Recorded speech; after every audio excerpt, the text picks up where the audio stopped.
അലങ്കരിച്ച നിരവധി മഹാന്മാരുണ്ട്.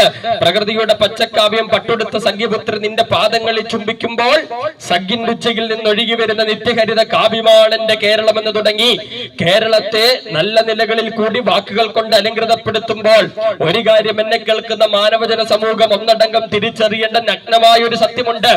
എന്തെന്ന് ചോദിച്ചാൽ കിഴക്കൻ ചക്രവാളത്തിൽ ഉദയ സൂര്യൻ ഉദിച്ചനന്തരം നമ്മുടെ നടുമുറ്റത്ത് വന്ന് വീഴുന്ന പത്രത്താളുകൾ പരിശോധിക്കുമ്പോൾ, മാധ്യമ പ്രവർത്തനങ്ങൾ മാറി പരിശോധിക്കുമ്പോൾ, നാലാള് കൂടുന്ന നാൽക്കവലിൽ ഇറങ്ങി നിൽക്കുമ്പോൾ അവിടെ കേൾക്കാൻ കഴിയുന്ന വാർത്തകളൊക്കെ മാനവജനത്തിന്റെ ഹൃദയം തകരുന്ന നിലകളിലുള്ള വാർത്തകളാണ്. മൂക്കത്തു വിരലുവെക്കത്ത നിലവാരങ്ങളിലുള്ള അയ്യോ ഇത് സംഭവിച്ചു പോയല്ലോ എന്ന് ആശ്ചര്യപ്പെടുന്ന തരത്തിലുള്ള വാർത്തകൾ കൊണ്ട് നമ്മുടെ കേരളക്കര ഓരോ നിമിഷവും മുങ്ങിത്താഴുമ്പോൾ, ഈ ഭ്രാന്തമായ ലോകത്തിലേക്കൊന്ന് കണ്ണോടിക്കുമ്പോൾ അനേകമായ വാർത്തകളും പ്രവർത്തികളും നമ്മുടെ കണ്ണിനെ ഈർണണിയിക്കുമ്പോൾ, മാതാവിന്റെ മുലപ്പാലിന്റെ മധുര പറഞ്ഞവൻ കൂടപ്പറപ്പായ സ്വന്തം സഹോദരിയെയും കൂടെ കളിച്ചു വളർന്ന കളിക്കൂട്ടുകാരിയെയും നാലക്ഷരം ചൊല്ലി പഠിപ്പിച്ച അധ്യാപികയെയും പഴോർമ്മകളെ പറഞ്ഞു പഠിപ്പിച്ച മുത്തശ്ശിയെയും എന്തിനേറെ സ്വന്തം കുഞ്ഞിനെ പോലും കാമക്കണ്ണോടെ കാണുന്ന മൃഗതുല്യമായ മനുഷ്യൻ വാഴുന്ന ഈ കാലഘട്ടത്തിൽ നിന്നും മനുഷ്യനെ വിടുവിപ്പാൻ ആർക്ക് കഴിയും? ഇത്രമാത്രം ഭയാനകം കൊണ്ട് നിറഞ്ഞ ഒരു കാലം, ഇത്രമാത്രം അക്രമങ്ങൾ കൊണ്ട് നിറഞ്ഞ ഒരു കാലം, അനീതികൾ കൊണ്ട് നിറഞ്ഞ ഒരു കാലം, ദുരന്തങ്ങൾ കൊണ്ട് നിറഞ്ഞ ഒരു കാലത്ത് വളരെ ഭയപ്പെട്ട് ജീവിക്കേണ്ട സാഹചര്യങ്ങൾ മാനവജനത്തിന്റെ മുൻപാകെ ഒരു വെല്ലുവിളിയായി നിൽക്കുന്ന ഒരവസ്ഥയാണ് ഈ കാലങ്ങളിൽ നമുക്ക് ഇവിടെ മനസ്സിലാക്കാൻ കഴിയുന്നത്.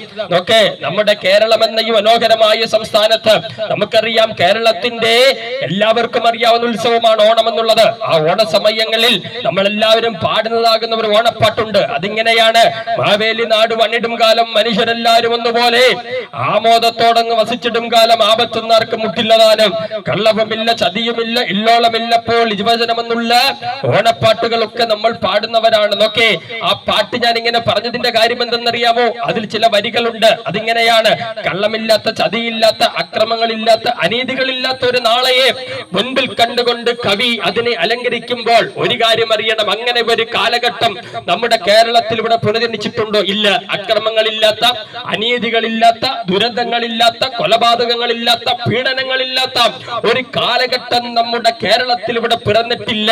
എന്തെന്ന് ചോദിച്ചാൽ ഓരോ നിമിഷവും ഭയപ്പെടുന്ന അവസ്ഥയിൽ കൂടി നമ്മുടെ ജീവിതം മുൻപോട്ട് പോവുകയാണ്. പേടിക്കുന്ന അനുഭവങ്ങൾ, ഭയപ്പെടുന്ന അനുഭവങ്ങൾ, അങ്ങനെ ഒരു മഹാകാലം നമ്മുടെ മുൻപിൽ നിൽക്കുമ്പോൾ 66 പുസ്തകങ്ങൾ, 1189 അധ്യായങ്ങൾ, 31,173 വാക്യശകലങ്ങൾ കൊണ്ട് ഉള്ളടക്കപ്പെടുന്ന വിശുദ്ധ വേദപുസ്തകം അസന്നിഗ്ധമായി ഈ കാലഘട്ടത്തെ വിളിച്ചു പറയുന്ന പേരാണ് ദുഷ്കാലം എന്നുള്ളത്.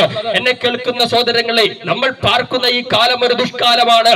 എന്തുകൊണ്ടാണ് ബൈബിൾ അങ്ങനെ ഈ കാലത്തെ ദുഷ്കാലം എന്ന് വിളിക്കുന്നതിന്റെ കാര്യം? ഇവിടെ ജനിച്ചു വളർക്കപ്പെട്ട മകൻ കോഴിയെ കണ്ടിക്കുന്ന ലാഭകത്തോടെ മാതാവിന്റെ കൊരവള്ളി കണ്ടിപ്പാൻ മടിയില്ലാതെ മാറുമ്പോൾ, ജന്മം നൽകിയ പിതാവിന്റെ വയറ്റത്തേക്ക് കടാര കുത്തി ഇറക്കുവാൻ മടി കാണിക്കാതിരിക്കുമ്പോൾ, കൂടപ്പറപ്പിനെ പീഡനത്തിനിരയാക്കി ദാരുണമായി കൊലപ്പെടുത്തുമ്പോൾ, ഇവിടെ 9 മാസം വയറ്റിൽ ചുമന്നുകൊണ്ട് നൊന്ത് പ്രസവിച്ച കുഞ്ഞിനെ പാറമടയിലേക്ക് എറിഞ്ഞു കളയുമ്പോൾ, ഈ കാലത്തെ ബൈബിളോട് ചേർത്ത് വിളിച്ചാൽ ഇതൊരു ദുഷ്കാലം തന്നെയാണ്. അക്രമങ്ങൾ കൊണ്ട്, അനീതികൾ കൊണ്ട്, പീഡനങ്ങൾ കൊണ്ട് നിറയപ്പെടുന്ന ഈ ദുഷ്കാലത്തിൽ നിന്നും മാനവജനത്തെ ആർക്ക് വിടുവിപ്പാൻ കഴിയും എന്നുള്ള ഒരു ചോദ്യം നമ്മുടെ മുൻപിൽ നിൽക്കുകയാണ്. ഇവിടെ ഉദയം കൊണ്ട ഭരണത്തിന് മനുഷ്യനെ നേടിയെടുക്കുവാൻ കഴിയുമോ? ഇവിടെ പിറന്നിട്ടുള്ളതാകുന്ന പോലീസ് അധികാരികൾക്ക് മനുഷ്യനെ മാറ്റാൻ കഴിയുമോ? നിയമത്തിനോ നിയമത്തിന്റെ കാഠിന്യത്തിനോ മനുഷ്യനെ മാറ്റാൻ കഴിയുമോ? ഈ ദുഷ്ടകരമായ അനുഭവത്തിൽ നിന്നും മനുഷ്യനെ മാറ്റുവാൻ ആർക്ക് കഴിയുമെന്നുള്ള ചോദ്യം മാനവജനത്തിന് മുൻപിൽ ഇങ്ങനെ ഉദയം കൊണ്ട് നിൽക്കുമ്പോൾ, ഞങ്ങൾക്ക് ഒരു കാര്യം വിദേശത്തോട് പറയാനുണ്ട്: മനുഷ്യനെ മനുഷ്യനല്ലാതെ, മനുഷ്യനെ മനുഷ്യനായി മനുഷ്യനെ മാറ്റാൻ കഴിയുന്ന, മനുഷ്യന്റെ ജീവിതത്തിന്റെ അനുഗ്രഹങ്ങൾ തിരിച്ചറിയാൻ കഴിയാതെ മനുഷ്യൻ നശിച്ചുകൊണ്ടിരിക്കുമ്പോൾ, മനുഷ്യനെ നന്മയുടെ വ്യക്തിക്കുറവിടമാക്കി മാറ്റുവാൻ, മനുഷ്യനെ സ്നേഹത്തിന്റെ വക്താവാക്കി മാറ്റുവാൻ, ജീവിതത്തിൽ മനുഷ്യനെ ഐശ്വര്യവും സമ്പത്തുള്ളവരുമാക്കി മാറ്റുവാൻ കഴിയുന്ന ഒരേ ഒരു നാമം ഈ ഉലകത്തിൽ പിറവികൊണ്ടിട്ടുണ്ടെങ്കിൽ അത് ആവേശത്തോടുകൂടി, അഭിമാനത്തോടുകൂടി ഈ പള്ളിമുക്കിന്റെ മണ്ണിൽ ഞങ്ങൾ വിളിച്ചു പറയുന്നു: അത് യേശു ക്രിസ്തുവിന്റെ സുവിശേഷമാണ്.